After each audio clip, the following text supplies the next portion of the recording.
Do you have your own little piece of property and wish you could have more ducks on your little piece of duck heaven? Hey guys, and welcome back. I'm still talking with Ty Bodiford of the Palmetto State Rice Company, where we're going to discuss moist soil combined with rice and how it equals ducks and more ducks for the future. Stay tuned and we will show you how. Moist soil applications along with farming rice, more in particular with like duck impoundments that we have here in South Carolina, and I'm quite sure in other places in the across the United States. Mm-hmm. Well, when it comes to moist soil, rice and moist soil management dovetail very well together. You need basically the same type of infrastructure to do moist soil as you do rice.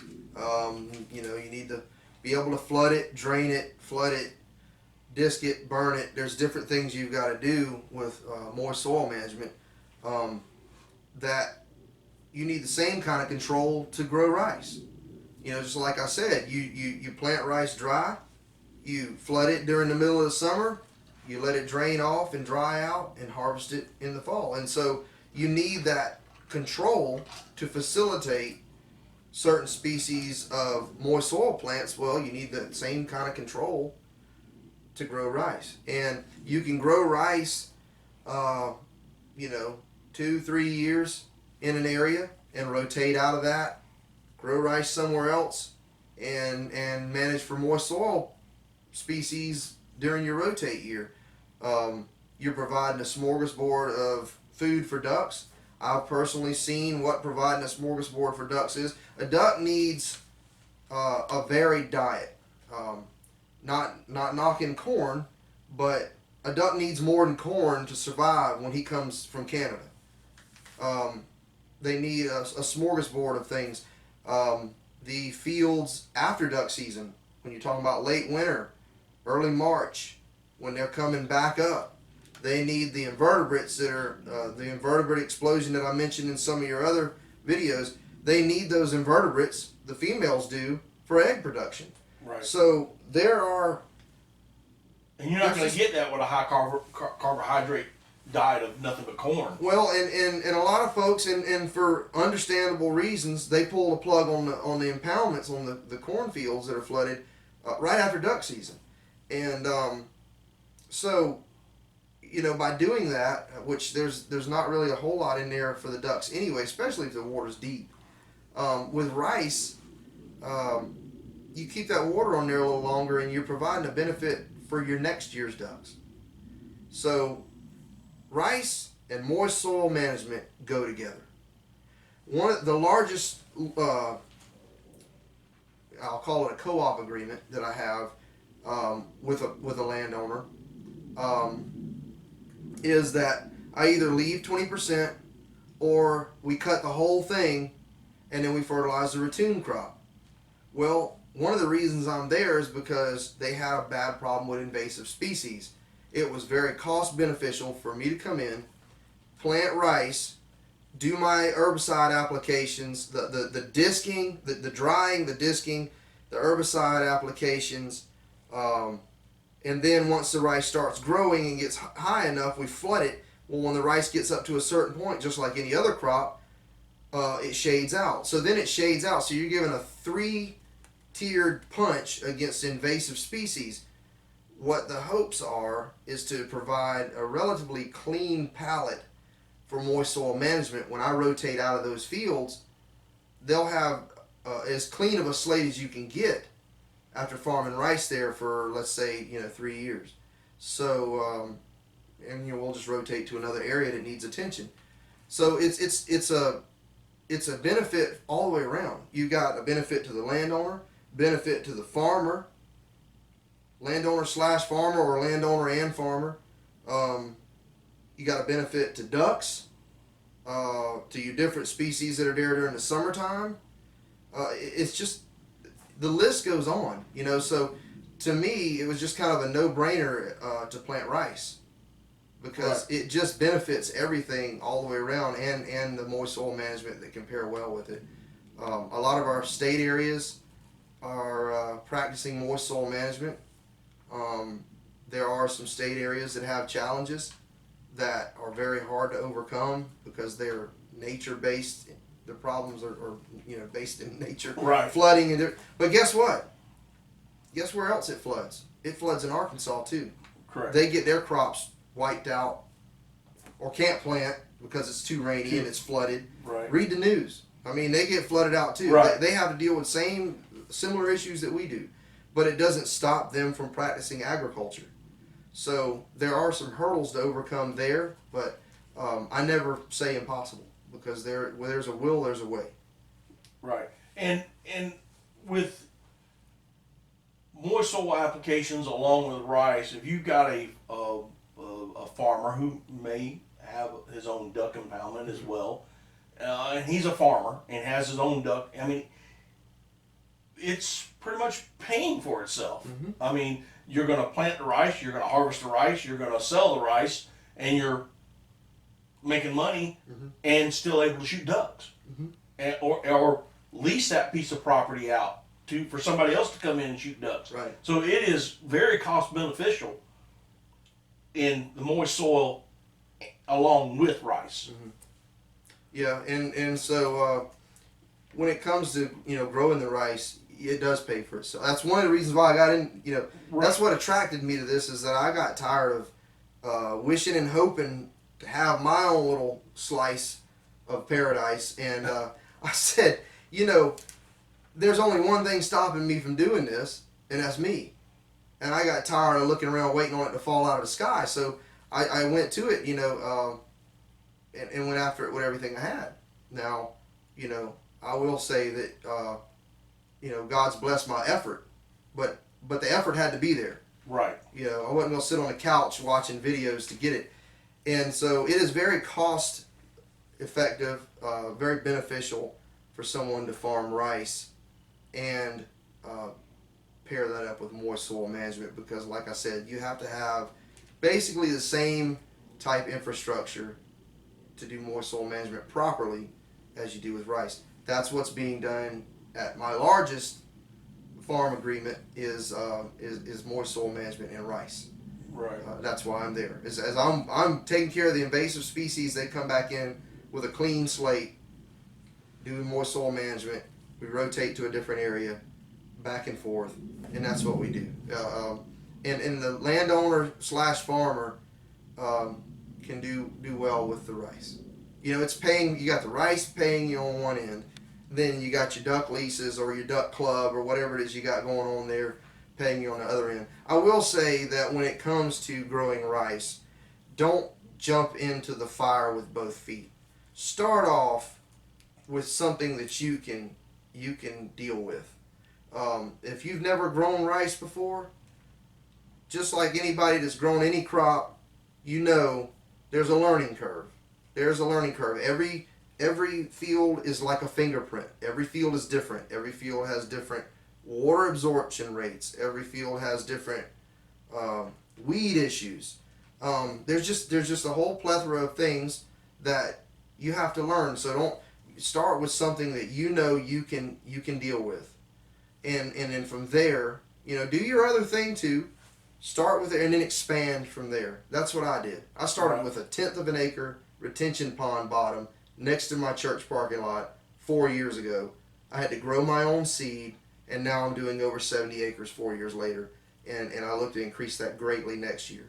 Right. So the market is there. Like I said in other videos, over 400,000 acres of rice are being imported in this country every year. There is room for growth. So anybody who wants to grow rice, and I've said this numerous times, if you want to farm rice, call me. I will come to your property and I will help you get the building blocks you need under your feet to start growing rice. Okay. And I'm not sure if this was actually said in the video or something that was off camera, but you made mention, continue what you're doing.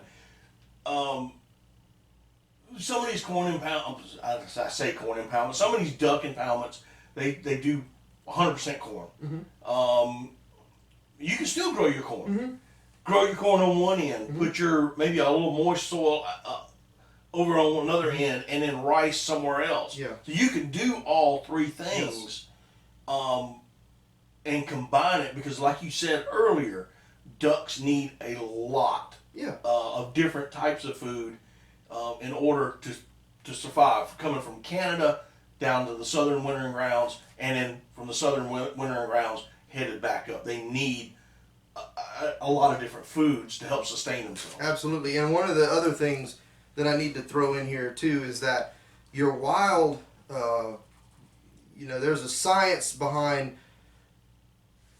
getting certain types of moist soil plants to grow. There are some of aquatic, semi-aquatic plants. Rice is a semi-aquatic plant, obviously, but there's a science behind getting certain plants that you want to grow in your moist soil area. I have a lot of fun learning those things. I try to learn as much as I can. Most of my time is consumed learning more and more about rice, but there's a science behind that. When to disc, when to burn, when to flood, when to dry, when to drain. But the thing about it is that when you provide that smorgasbord for waterfowl, you're improving the health of your waterfowl for next year. You're making that investment for next year. Right. And, who wouldn't want to do that? If you got a field that's lower on one end, and let's say it's too much to flood it all the way to the other end. You got to flood it 4 feet deep at one end to get a foot of water on this end.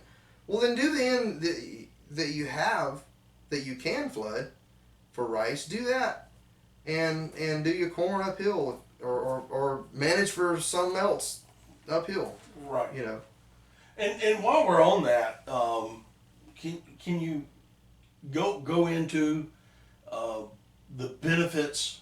And we've touched on it in earlier today, but I just kind of want to finalize what we're talking about today and talk about the benefits of ducks, the benefits for ducks, I should say, rice versus corn. Okay, that's pretty simple right off the bat, and I was kind of leading to that when I was speaking earlier, but I kind of lost my point and had to go a different direction. I lost my train of thought. Rice lasts a very long time in water, where you have other grain crops that will rot. Once they're in the water for a while, they'll rot. Rice is obviously a semi-aquatic plant. God made rice to last in water. That's what it's there for. When thousands of years ago, when they started growing rice, cultivating it from a wild plant, the reason they were able to cultivate it from a wild plant is because the seed fell off into the water, lasted all through the dormant season, and then it sprouted in the spring because it lasted under the water. It didn't rot. Rice, I did a video on my Facebook page, Palmetto State Rice Company. I did a video. I had a variety that I was experimenting with called Purple Dragon Eyeball Rice. Really cool name, but it has extremely long growing season. So I opted not to dabble in that. It didn't get ready I planted it in April. It didn't get ready until October. Wow. So yeah, it's from Thailand. It takes a very long time to grow here. You got to have a tropical climate to grow it, basically. Right. It's hot and humid here, but it's not that like it is in yeah, tropics. it's you need it to be like continuously hot and humid, like near the equator almost. But that rice seed lasted way into February, late February, I want to say. We had some warm days and it started sprouting. I had sprouting heads. Hurricane Dorian blew it. It also gets very tall. And then Hurricane Dorian blew it over because it wasn't ready and I couldn't cut it. It was actually still in the what they call the soft dough stage. The seed is not solid inside. So it wasn't ready to cut. Dorian blew it over and it matured. The field was drained. It was already drained. I just couldn't cut it. And it just matured laying on top of itself on the ground. It lodged, what they call lodged. It blew over. And it stayed there. Well, I flooded that in early November. And it stayed flooded. I wanted to see how long it would last. It flooded and stayed flooded. And in February, I think it was around mid or late February, got some warm days, and it sprouted. And it sat in the water that long and remained a viable seed. So one of the benefits of rice is it lasts a long time in water. Because it's made that way. It's a semi-aquatic plant. It's made to lay in that water dormant until the springtime comes, just like your moist soil plants will do. Right. So there's a huge benefit in itself. Your waste grain laying in there, don't flood your field too early because you don't want it to sprout after you cut it. But when duck season starts rolling around, flood that rice, and you'll have some viable grain there. Even if it sprouts a little bit, the ducks will still eat it. They're still eating it. Yeah. They're still eating it. Ty, I want to thank you so much Yeah. for coming. You've taught me a lot today. Yeah. And I hope that he's taught you guys, and I say y'all guys, but you guys, some things. Again, I'm going to put Ty's information down below in the description.